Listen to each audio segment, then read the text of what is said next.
These are the Woodfrogs. The males are here first. It's a nice day. It's in the 50s. It's the first strong day I've noticed with Woodfrogs. So right now we just hear the males calling, right? There's a male right there. There's a few males right there, and they're going to go after each other, mistaking each other for females. So what happens is, see how they call? See how they move when they call? It's kind of normal. So what goes on is the males get out here first, and they start calling and everything. They try to get a jump on territory and all that kind of stuff. Not so much the Woodfrogs. And start calling. Then the females show up, and then it really all kicks in. But the females will be greatly outnumbered. These two in Amplexus, this must have been one of the first females to show up, because there's not many here yet.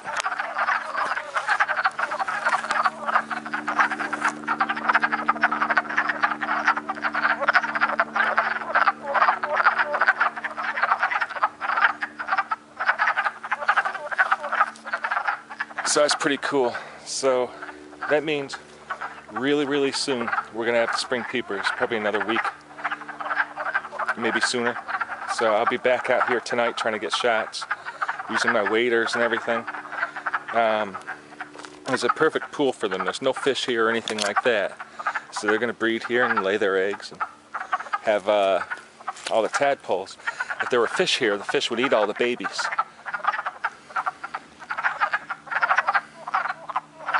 Here's a male.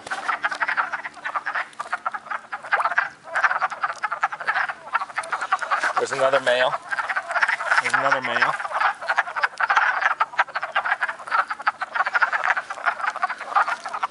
See if I could get footage of this one singing. It's gonna be tricky though.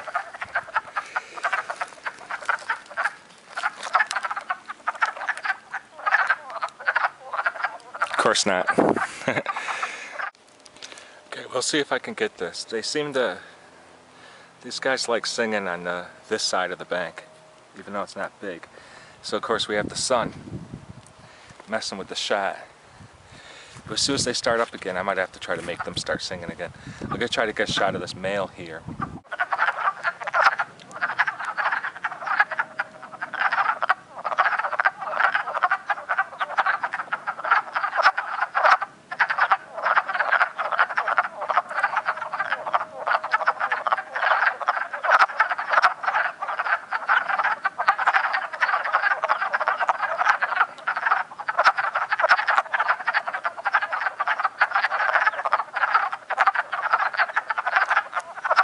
Look at this guy over here. He's got a girl. He's in the Amplexus, and he's still putting out a call to get another female.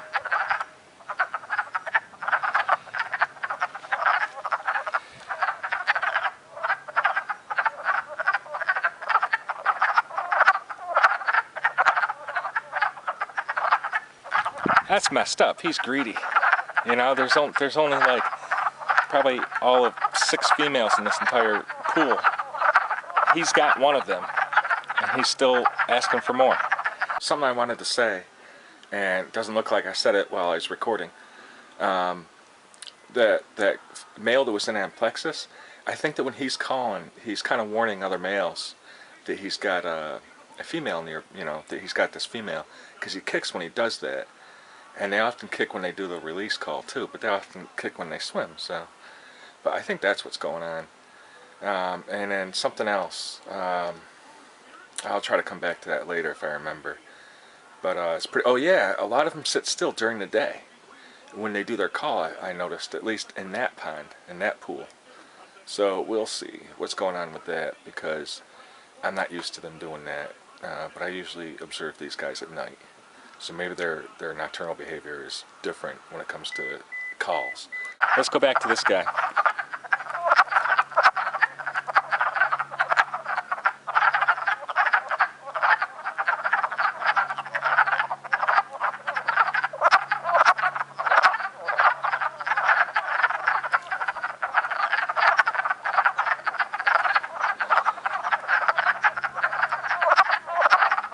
I think this male is going to go right after this other male here.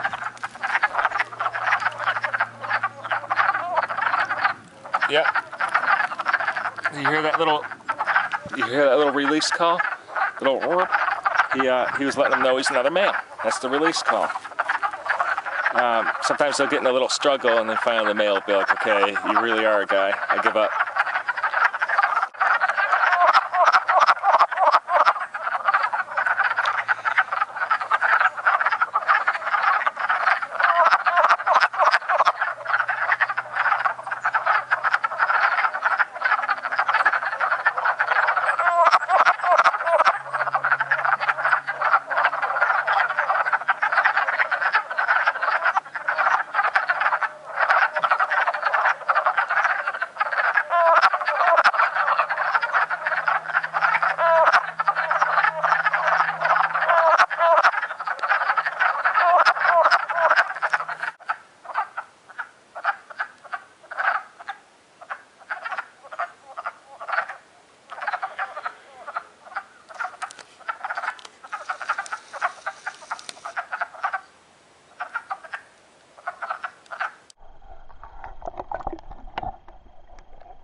So, right now, you remember before this place was filled with Woodfrogs, right?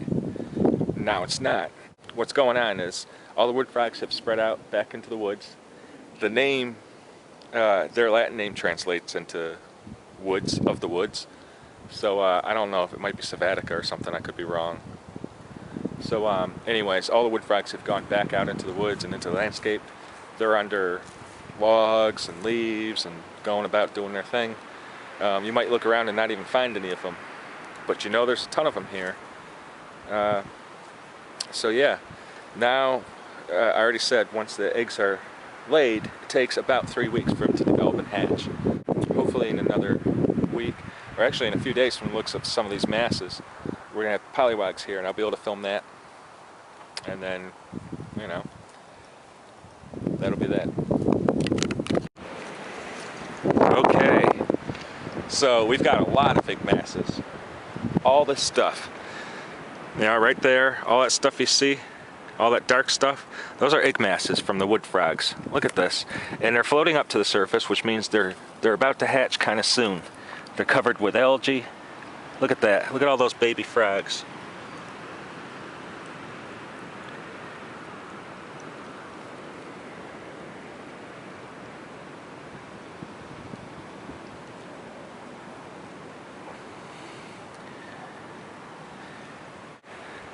There's tons of big masses. Look at all that. 1, 2, 3, 4, 5, 6, 7, 8, 9, 10, 11 in like a 2 square foot spot. Not even.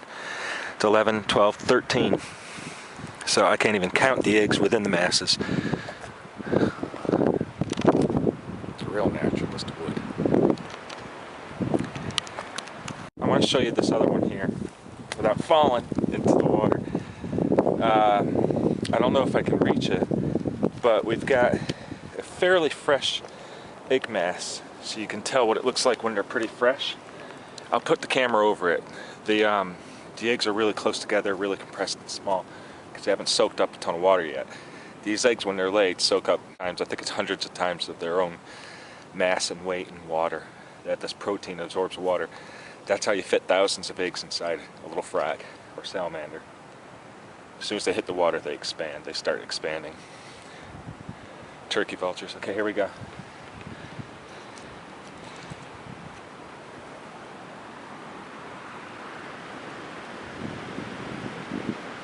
That's a new, fresher egg mass. These ones are a little older. And the ones down there, those are even older still.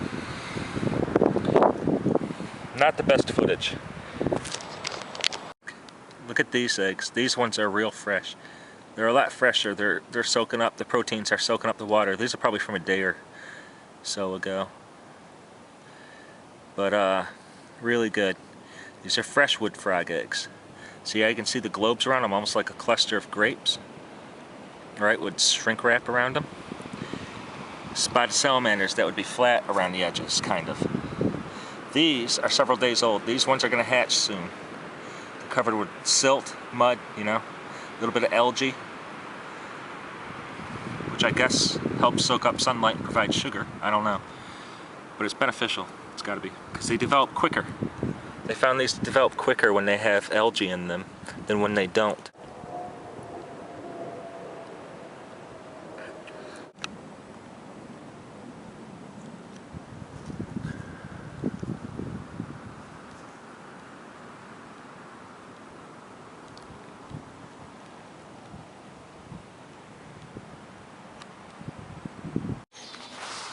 Okay, so the wood frog polywogs have hatched. There's thousands upon thousands of these guys here. Right now they're hanging around the egg masses, which is what they do for the next couple days after hatching. They hang around the egg mass, they feed on a little bit of the eggs, the algae that's around them and all that. And then, as they're a little bit older, they spread out into the vernal pool. They'll hang out here for a couple of months, depending on the depth of the water. When the water starts to get shallow, they'll metamorphose, turn into froglets and frogs, and go out into the landscape, up to over 1,000 feet from the actual vernal pool. That's pretty cool. So right now they're going to capitalize on as much food as they can get and the depth of the water. Their goal is to stay in the water as long as they can before they turn into adults, before they turn into frogs, I should say. That's just what they do. Capitalize on being a baby, basically. And like I said, there's lots of algae, microinvertebrates for them to feed on, all sorts of stuff like that. And then they're going to spread out. So now I'm going to show you what these guys look like. There's tons of them, tons of them.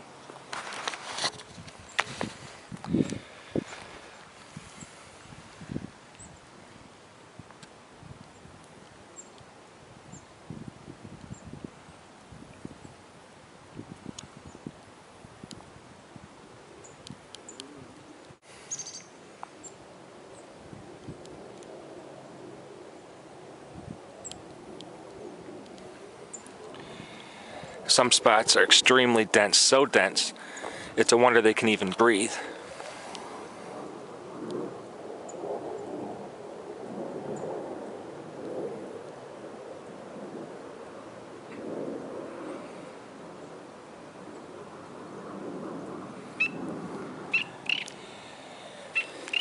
Now, right over there, you can hear a spring peeper who's trying to call all by himself. Maybe we can get a shot of this guy too. I doubt it though, it's a lone peeper. So right now, the sun's going down, right? And all these birds are coming out about to do their evening chorus. That's a pileated woodpecker. There's one there, there's one there, there's one way over there. And then we got the little chickadees, some LBBs, which are little brown birds. And you can hear a robin back there. All these guys are starting up the evening chorus, which is what they do before the sun goes down. All sorts of singing, reestablishing territory. I believe it's not all aggression. It's not all about property. But it's really awesome. A few of them flew up to the branches next to me and were singing right next to me. It was so cool. I just heard the wing beats of a dove, of a mourning dove somewhere. They had that little bit of a whistle as they fly up. As their wings beat, you hear them going. So I know there's a mourning dove right nearby because I just heard it. So here we go, evening chorus. Sun's going down. Maybe we'll get some rain tonight.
So we're back here at the pool where we're studying those Woodfrogs, and it's mid-May now. Okay. The last few times I was here, the pollywogs still didn't have any leg buds or anything like that. But it's mid-May. Check out this vernal pool. We've had a lot of rain in the past few weeks.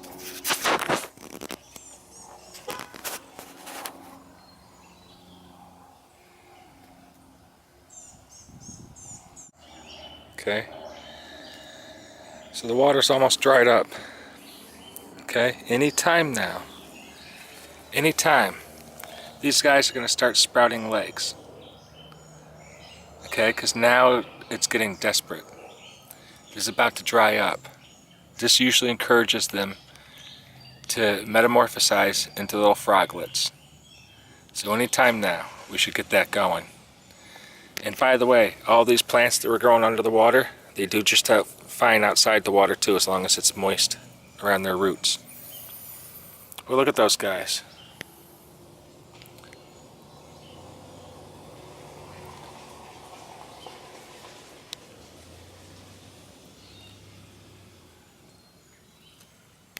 Still no legs yet on these pollywogs. There's not many left compared to before. Remember how there was thousands upon thousands? Now there's more like several hundred. Still no froglets. But once they develop into frogs, once they have both sets of legs and those gills go away, they can no longer breathe underwater. At least not properly, just a little bit. If they can't get out of the water, they will drown. So, interesting, huh? First they have gills and they can't live out of water. Then they lose those gills and they can't live in the water. They have to live outside it. It's pretty interesting, isn't it? Well guys, this is most unfortunate.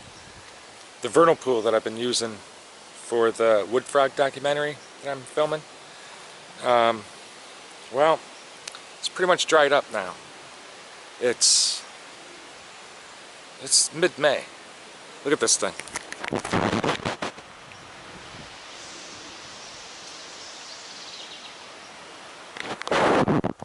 So, I gotta say, most of those Woodfrogs didn't make it. Not the tadpoles. Unless they had a rapid metamorphosis, which does happen when it's drying up. It does encourage them to metamorphosize quickly. But this might have been too fast.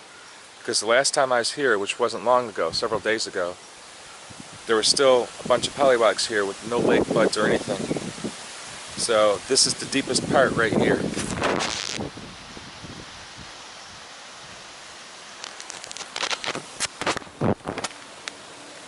It's too bad. Another thing that upsets me a little bit, we've been having so much rain the past couple of weeks, but apparently it wasn't enough. We're already in a drought this year. We're considered in a drought below the water, the water quota for the year. So, but I did notice there's a hose coming into this little vernal pool, going over there to this little pump thing that takes water from the pool over there. I guess it was used for cleaning stuff and everything. I really hope that wasn't done more than once. I came here one day and saw some of the park employees using it. But, when you've got a vernal pool about to dry up like this, with valuable species in it, isn't there something else you can do instead of using the vernal pool? Oh well. Sucks.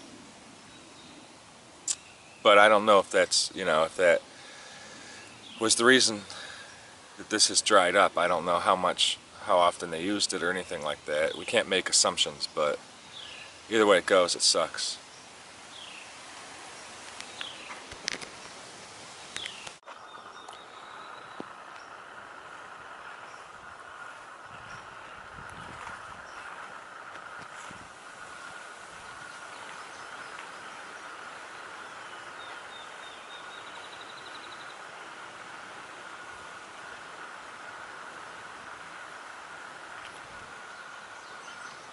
Well, I guess I'll conclude my Woodfrog documentary now. Don't have much choice. I'll try to find some specimens later to show you guys. maybe what the adult looks like. I really wanted to find some tadpoles with the leg buds, you know, little froglets developing, but I guess that's not going to happen this year.